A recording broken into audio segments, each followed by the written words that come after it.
In today's video, I'm going to teach you how to check if someone blocked you on Facetime. Now, it's never a pleasant feeling to think you might be blocked by someone, but at times it can be a necessary step to find out for sure. This guide will help you navigate this potentially tricky situation with ease and clarity.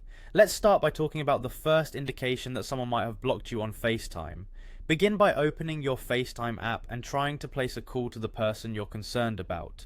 Typically, when you make a FaceTime call, it should ring a few times before the person picks up or sends you to voicemail.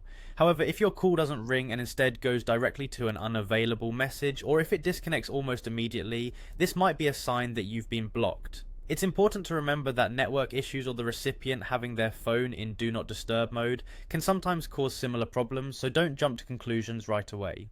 Next, it's time to check with multiple attempts. Try calling the same contact at different times of the day, vary it up, perhaps in the morning, then again in the afternoon or evening. If every time you call you consistently encounter the same response, like going directly to voicemail or being immediately disconnected, this pattern strengthens the likelihood that you are indeed blocked. Moving on, another method involves sending an iMessage. Open your Messages app and send them a text using iMessage. If you're blocked, your message will remain blue, which is a normal sign of an iMessage, but it will never show the delivered status below it. Again, don't panic if this happens once. Apple's servers can sometimes be slow, or the recipient's phone might be off or out of service.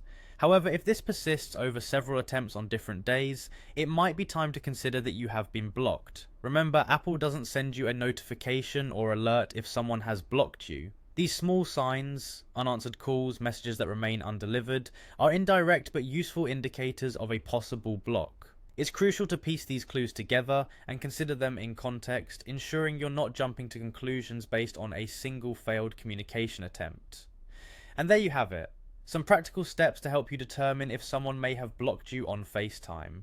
Just remember to stay calm and collected as you work through these steps. Understanding that technical issues or a simple oversight can sometimes mimic the same signs can prevent unnecessary misunderstandings. Stick around for more tech tips and guides in our upcoming videos. And don't forget to subscribe for more helpful content.